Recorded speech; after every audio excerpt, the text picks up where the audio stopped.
Okay, so good day, guys. This time I'm doing a video lecture for the first topic on Unit 2.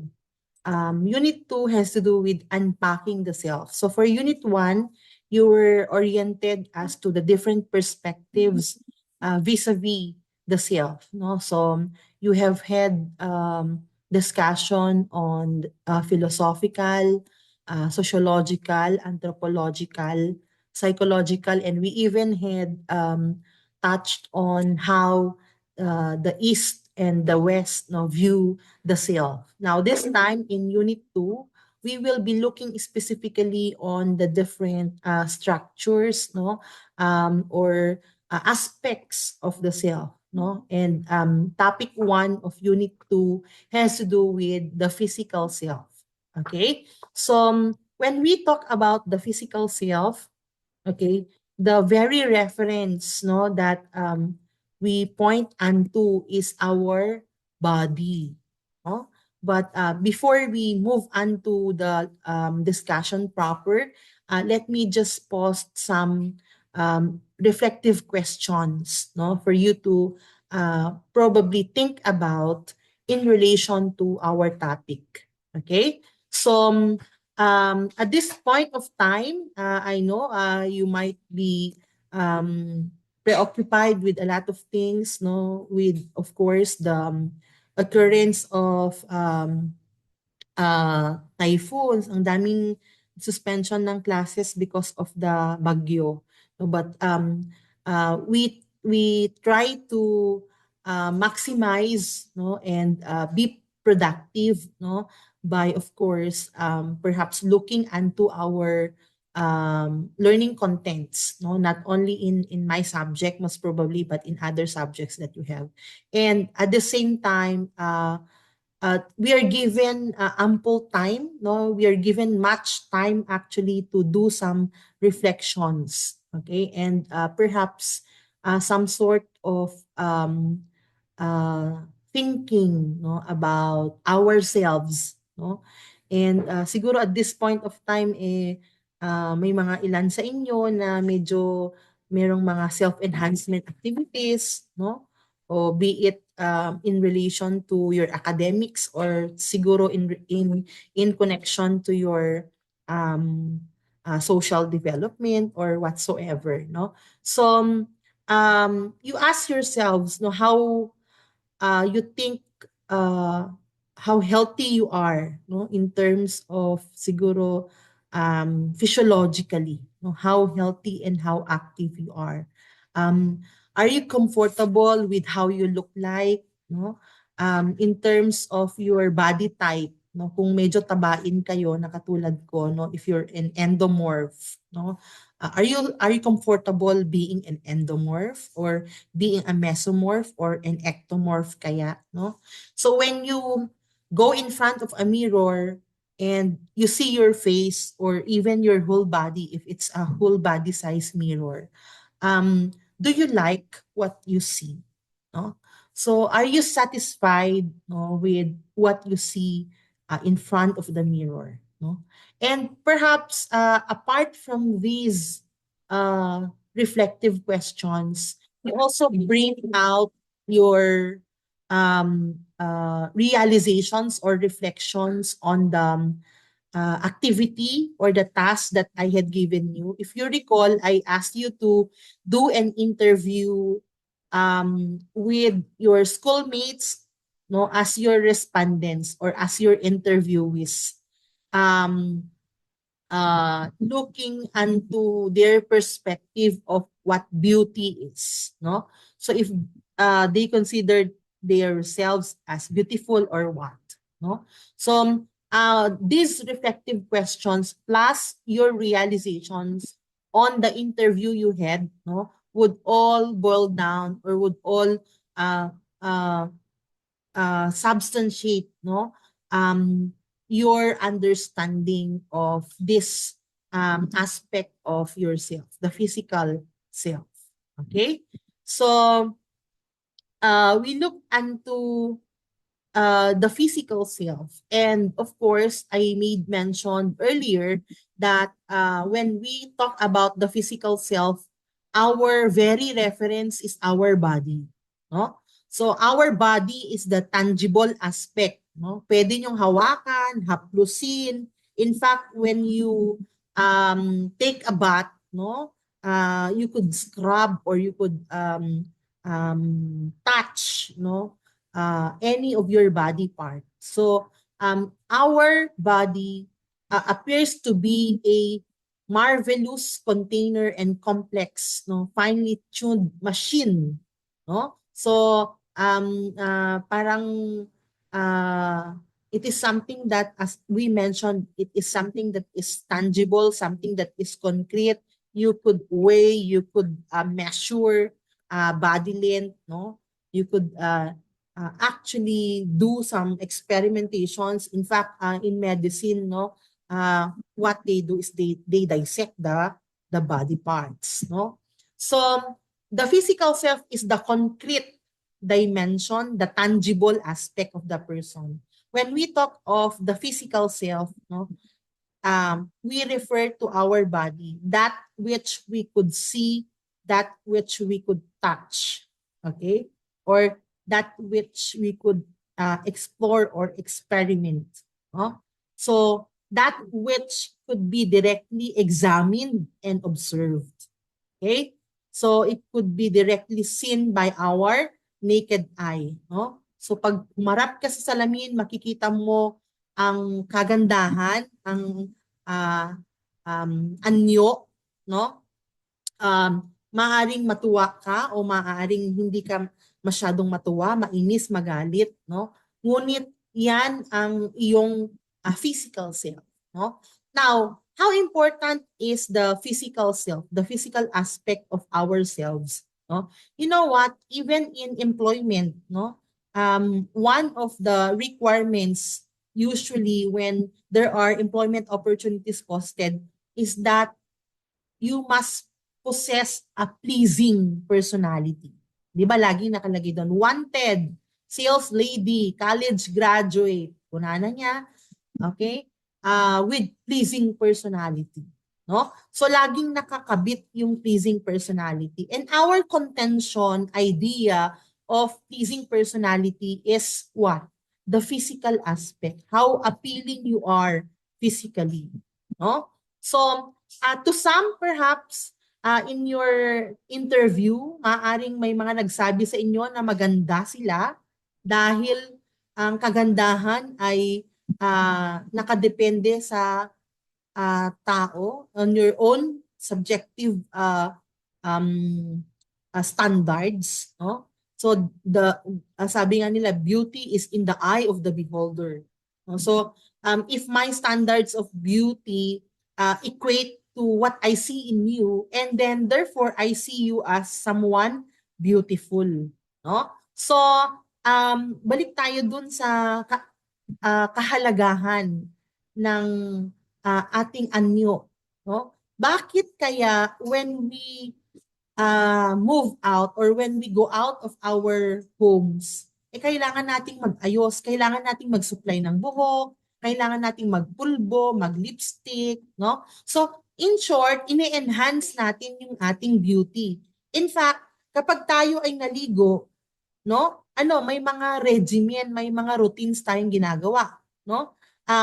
We scrub our body with whitening soap, and then after taking a bath, we even put on lotion, whitening lotion, no? Bakit kailangan nating i-enhance, no?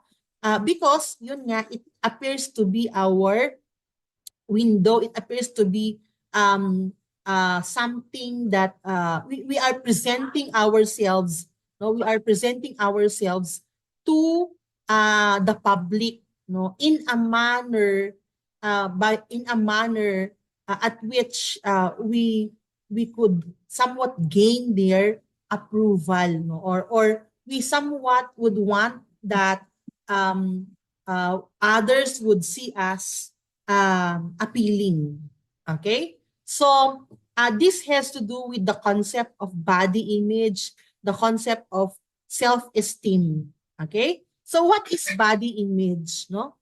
Body image is the perception that a person has of their physical self and the thoughts and feelings that result from that perception. So what you see of yourself or of your physical or of your physical self or of your body, no, and the thoughts and feelings that are generated, no, based on how you see yourself, that talks about body image, no. So your body image can be somewhat positive or negative depending on how you view yourself. Okay? So when you view yourself positively, ibig sabihin pag humarap ka sa salamin, tiningnan mo yung katawan mo, nakita mo na ay ang laki ng bilbil ko, no? Pero there is acceptance. There is still a positive outlook in you na maaring malaki ang bilbil ko, hindi ako ganun ka-appealing, hindi ako kasing ganda ni Catriona Gray, for example. Pero meron akong mga skills, mga kakayahan, meron akong angking galing na maaring wala sa iba, no? So there is a realization and an acceptance of the flaws or imperfections that you see, no? Meaning to say, even if you don't possess the 36, 24, 36 vital statistics, no? You are still glad, you're still happy with your body type. And that sort of feeling or thought that you have makes you a functional and effective individual, no? At which you are still able to what? Be productive, no? You're able to radiate the positive outlook that you have amidst or despite of the imperfections or flaws that you have with regard your physical self. Okay? Now, ang body image at ang self-esteem ay merong positive correlation, no? There are researches which would link body image with self-esteem or self-confidence, no? Because how you see yourselves would always have implications on how you carry yourself in public. So, if you feel inferior dahil negatibo yung body image mo, mataba ako, pangit ako. Yun yung nandun sa isip mo, yun yung label mo sa sarili mo. At dahil pangit ka, mataba ka, wala kang magawang maganda, no? Walang lalabas na maganda sa iyo, no? So, if that is how you see yourself, possibilities are it would also what? De-escalate or decrease your self-esteem. And consequently, it may lead to some mental health issues. No? So dahil marami kang, meron kang hang up patungkol sa anyo mo, no? Ay meron ka tuloy unresolved issue, no? At because of that, there are some behavioral manifestations, no? Nagiging you are jealous, for example. You are you always have self-pity, for example, no? So these feelings actually, no, could be detrimental, especially if it already affects your mental health. Now, what are some of the factors? Are there factors, for example, that could help me have a positive outlook of how I look like or of how I look? No? Yes, there are. But before we see the factors, we try to look into the connection between physical self and self-esteem. I made mention that there is a positive correlation. Ano ba yung positive correlation? That is if your body image is high or if your body image is positive, no? It may bring about a high self-esteem. So, kung mataas ang level ng body image mo o kung positibo ang pananaw mo sa physical self mo, ay meron din siyang impact sa self-esteem mo, no? Mataas din ang iyong self-esteem. Okay, ano ba ang self-esteem? Self-esteem is an individual's sense of personal worth. Yung tingin mo ay yung acceptance mo sa sarili mo. Yung sa tingin mo ay ikaw ay ah, um, kapaki-pakinabang, merong magawang maganda kahit na hindi ka siguro ganun kaganda, no? So, the value that you place on yourselves, that you are something worthy still of acceptance or of approval or even of love of the people around you. Yung tipong kahit hindi ka ganun kaganda, ay merong maganda sa'yo at ah, merong meron sa'yo na kamahamahal. Okay? So, you are someone of worth or of value. So, how much you like or dislike who you are also pertain to self-esteem.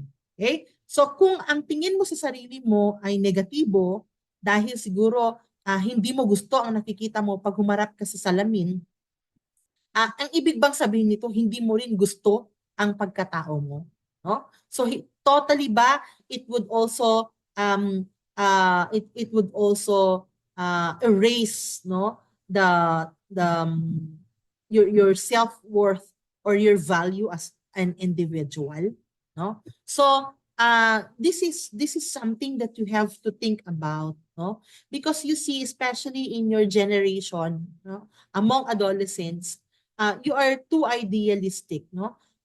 Why is it that at your age, no, you tend to what? You tend to struggle in terms of you endeavor enhancing yourselves not only cognitively but even physically, no? And even financially, no? Meron yung mga social climbers, no?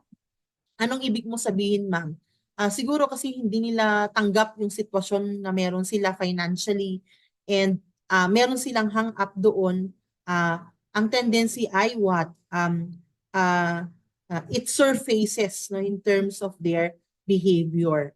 Okay? But of course, our focus here is the physical self. No? So, you ask yourselves, are there instances where um, you you regret being you, no? Particularly in terms of how you look like, no? So, bakit naman kasi ganito ang pangit-pangit? Pinanganak akong pangit. No? May mga pagkakataon bang ganun? No? So, siguro kung may mga eksena kayo sa buhay nyo na ganun, malamang masyadong mababa ang inyong malamang ay since negative ang inyong body image, malamang ay meron din itong impact sa inyong self-esteem. Baka kayo yung tipo ng tao na you could hardly relate with people around you because of course you are hesitant, perhaps because you're thinking of some issues like ayokong maki-interact sa kanila kasi baka kutsain nila ako, maging object ako ng ridicule or what, no? So your opinion of yourself is of course relative to your self-esteem. So if you have a healthy self-esteem, tendencies are you would like who you are and you would value yourself, not only in terms of uh, those that you achieve, no? But even amidst the flaws and imperfections you have, you still could put value to yourself. That is if you have a healthy self-esteem. Okay? So, sabi dyan, no, the problem is not with your body. The problem is what you think of it and what you think of yourself. No? So, remember, very rare yung cases na merong na perfect ang ating physical self. No? Malamang yung iba nga kailangan pang go through the knife. Kailangan nilang magpa-surgery, magpa-rhinoplasty, magpa-liposuction para lang gumanda, no? So malamang um, well, maswerte, no? Maswerte yung mga pinanganak na maganda, no? Yung mga pinanganak na gwapo. Okay? Maswerte sila, no? Ngunit maswerte din naman yung mga pinanganak na hindi ganun kaganda, ngunit tanggap nila at naniniwala sila na merong maganda sa kanila. At dahil dito ay ini-embrace nila yung kagandahang meron sila, no matter how rare this beauty is, no? At dahil dito ay they put value unto themselves. Okay? Now, I think I need mention that there are researches which tried to link body image uh, with mental health. Okay? And it was shown that there are cases at which when the body image or the self-image is low, it is contributory to a poor mental health. Okay? So although this is very old research, but I think this is still true up to now. No? May mga um, may mga issues or hang-ups na nakakaapekto sa ating mental health na dulot ng hindi natin pagtanggap sa ating sarili. Lalong-lalo na ang ating appearance. Si Sanderford, for example. What was the motivation of Sanderford of going through surgery, no? Para mapapogi siya, no? So that is an example of it. He was actually motivated to go through surgery because of the bullying that he experienced, no? So lagi siyang kinukutya sa itsura niya, no? At malamang it's not easy to live a life at which you are always a subject of mockery or ridicule, no? And hence with that he was motivated to actually go through that procedure. Okay?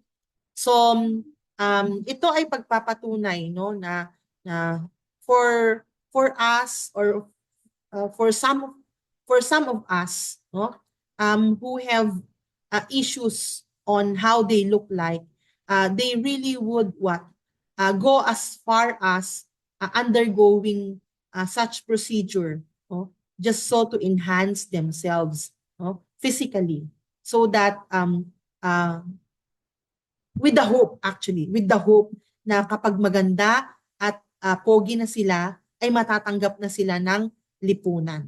Okay?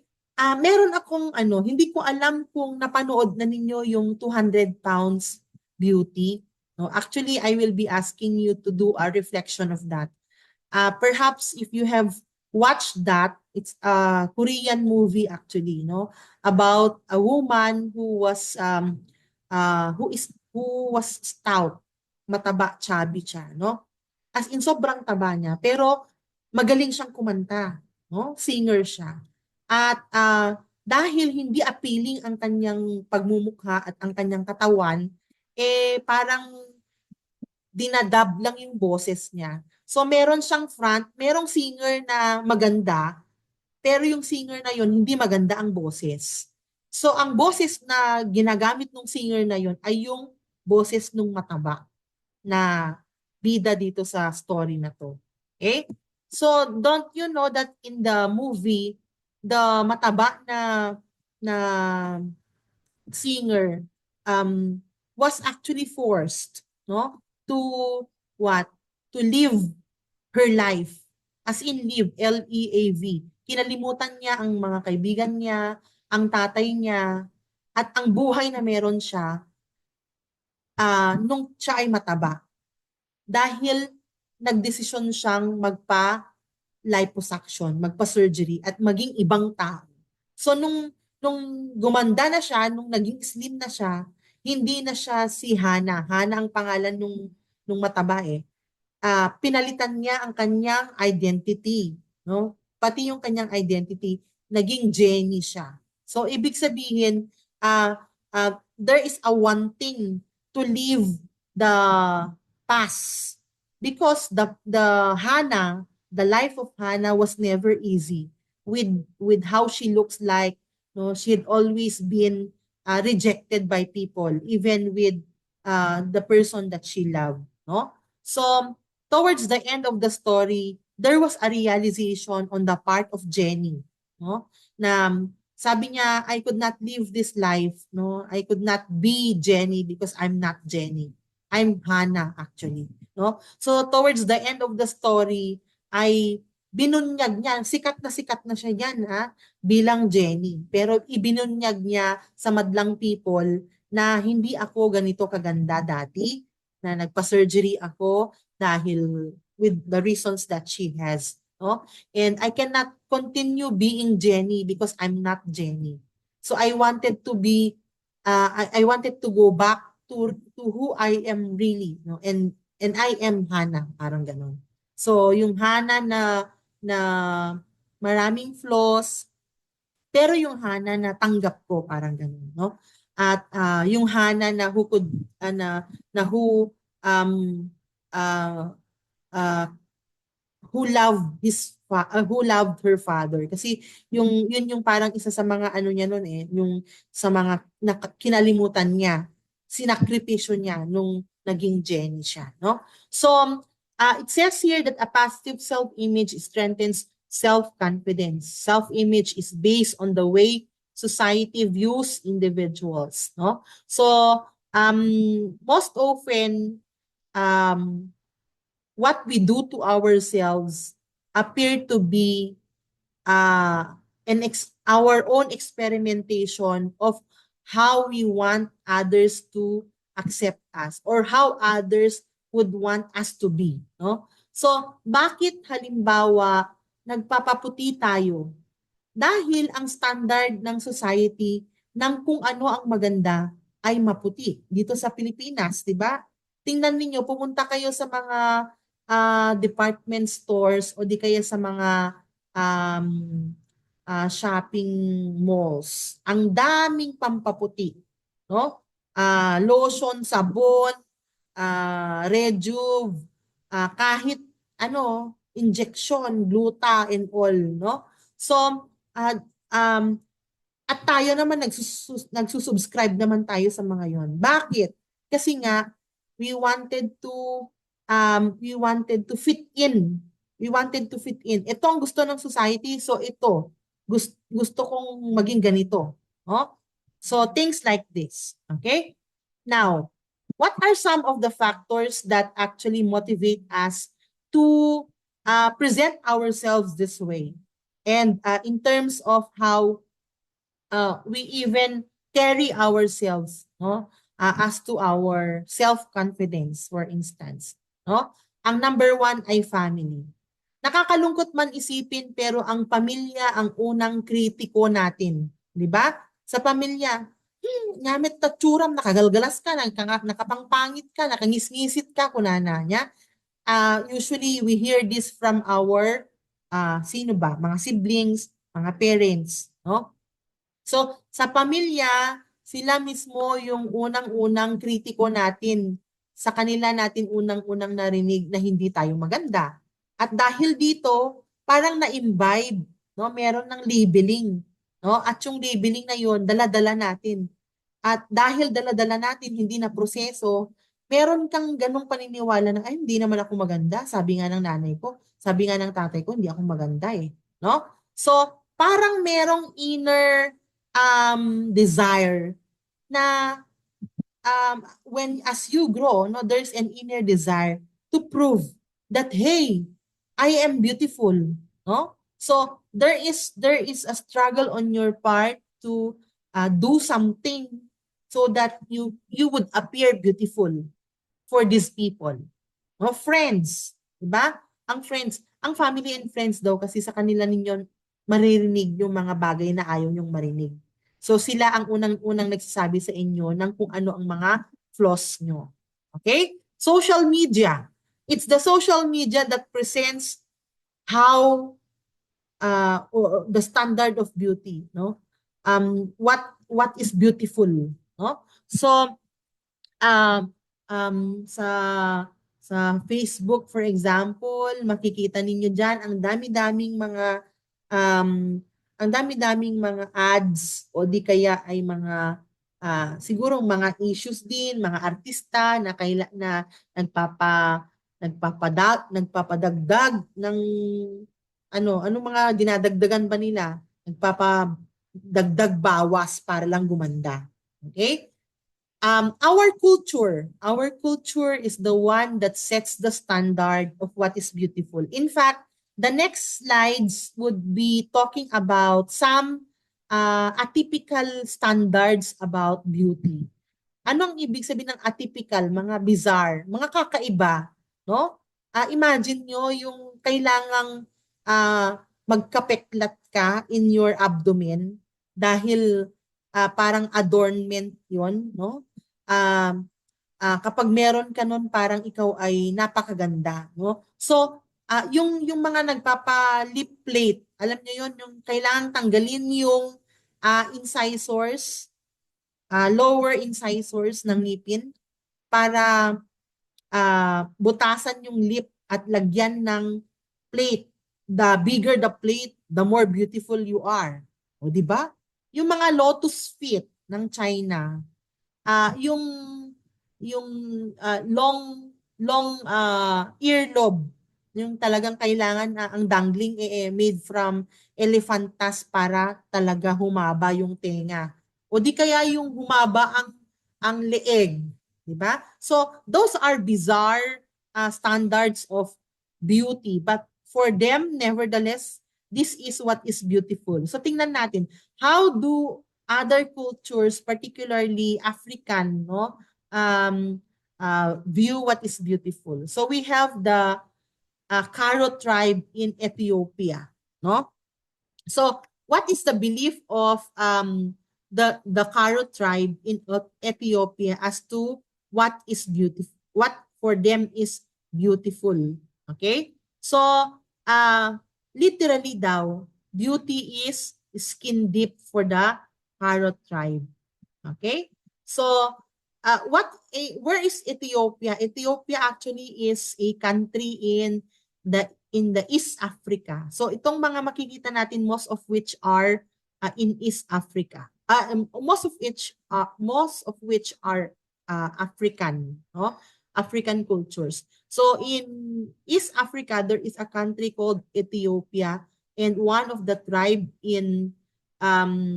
one of the tribe in Ethiopia is the Karo tribe. So the Karo tribe believes that beauty is literally skin deep. Anong ibig sabihin ng skin deep? Um, Tawag dyan, literal na sinasadya nilang sugatan yung kanilang stomach, yung abdomen ng mga batang babae dahil para sa kanila it serves as a beautiful adornment, no? So parang palamuti, parang pangpatsatsang sa mga lalaki, no? So for them, this appears to be how they entice young men, no, who could serve as a husband, or who could uh, of which they could choose, no, um women, I mean men, Ethiopian men, particularly in the Karo tribe, no, would be able to choose women, no, usually with what? With scars, no, in their stomach or abdomen. Then we also have Kenya, no? Hindi sa'yo, kundi sa Kenya. Okay? So what about Kenya? Um, there is this what we call Maasai tribe in Kenya. Again, Kenya is in East Africa. So, the Maasai tribe would what? Would view beauty as manifested by having a long stretched earlobe and kalbo. Kaya napansin niyo yung mga nakikimis universe, 'di ba, na mga Nigers, parang mga ano, lalo-lalo na siguro sa representative ng Kenya, talagang clean cut clean cut, no? So women are known to shave their heads and use everything from elephant tusks, no, to pierce and stretch their earlobes to become more attractive. Okay? Then we also have Burma and Thailand.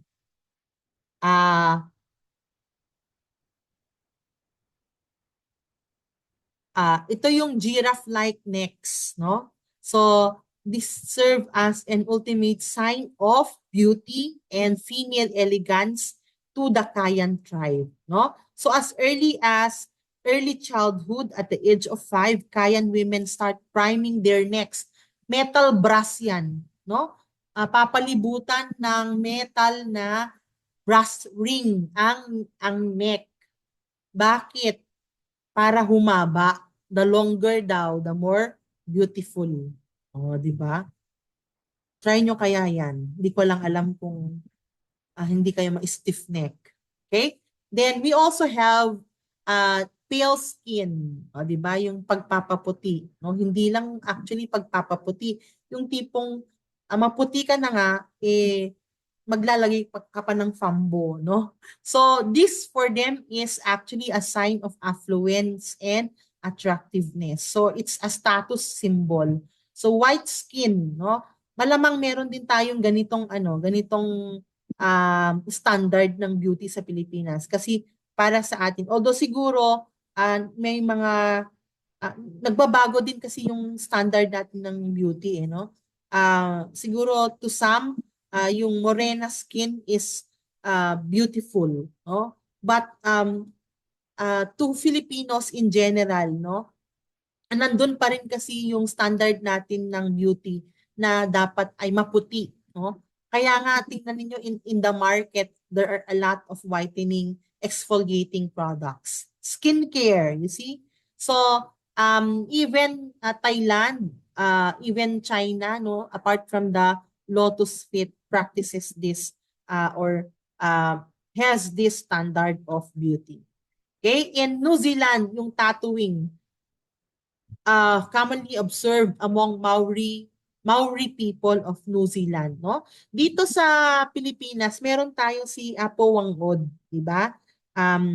Meron din para sa kanila yung adornment din yung tattoo, no? Although merong mga meanings yung tinatattoo ni Apo Wangod, no? May mga nakikita ako, meron pa akong nakita na din na nakatattoo, no?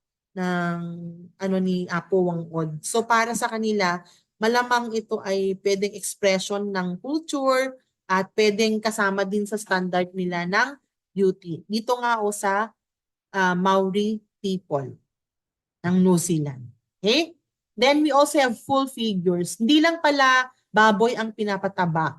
No? Meron ding mga tao na sadyang pinapataba para magmukhang maganda. Wow, sana all. No? So, we have the Mauritania in West Africa, no?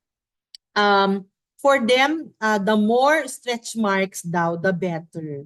No? So overweight, big-sized women are viewed as beautiful. Although, kung titingnan natin, may mga literatures na nagsasabi na hindi na ito masyadong pinapractice dahil nga sa health-related issues. Okay? Then, we also have yung surgical bandages, no? The rhinoplasty capital of the world daw is Iran, no? So, rhinoplasty capital of the world. Bakit siya rhinoplasty capital of the world? Kasi dito, yung tangos ng ilong, yun ang rhinoplasty, guys. Ang rhinoplasty is the process of what? The process of pagpapatangos ng ilong. Okay? So, dito, makikita na ang anyone who undergoes rhinoplasty is or comes from an affluent family. So parang status symbol siya, no? So in fact, women who undergo rhinoplasty would even intentionally leave their bandages, no? Yung tipong siguro kahit gumaling na yung sugat doon sa yung mark nung pagpapatangos, hindi pa nila tinatanggal yung bandage kasi gusto nilang ipangalandakan sa buong mundo na, oh, nagpa-rhinoplasty ako, no? Kasi para sa kanila, yun ay simbolo ng pagiging what? Pagiging mayaman and at the same time ng pagiging maganda. Okay?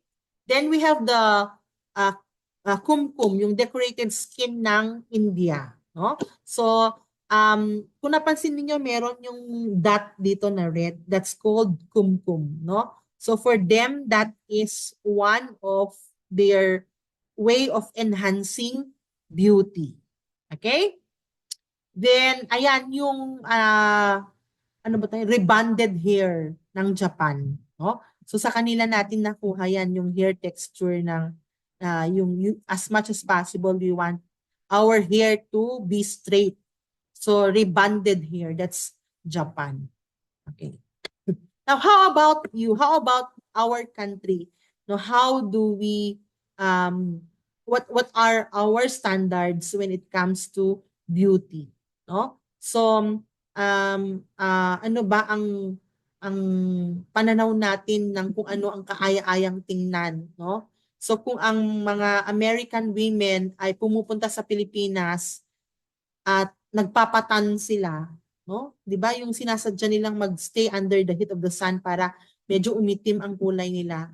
Tayo naman, ayaw natin ang nasa ilalim ng araw dahil ayaw natin umitim, 'di ba? Gusto natin pa yung perfect ang vital statistics, no? Ah, hindi na actually tingnan natin yung mga artista natin, 'di ba? Most of them are petite, no? Mga payat, no? So, um that's how we see, or that's our measure of what's beautiful, no? Although there are siguro other standards based on our respective cultures, no? So there are those with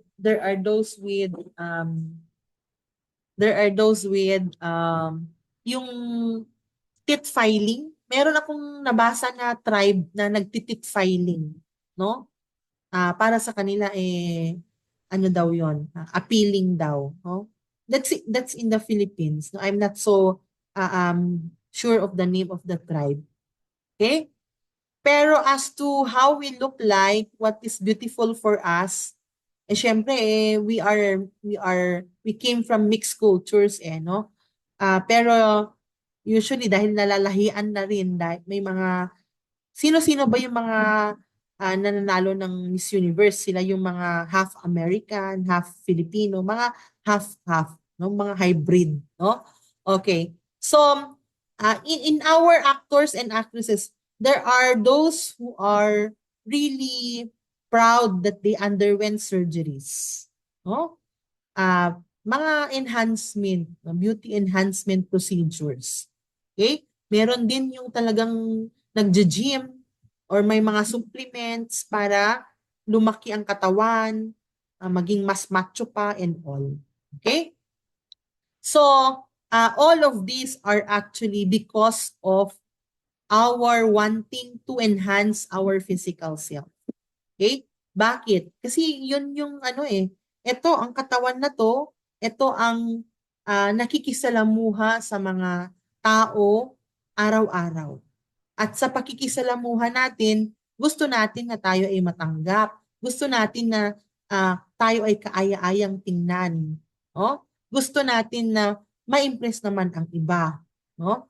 Ngunit babalik tayo. No? Yun ba yung way mo of what? Of having your self-worth?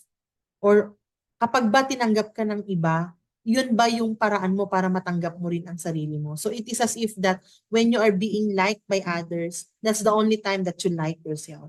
So these are some sort of reflections for this particular topic. Okay? So I think that's it for today. Thank you.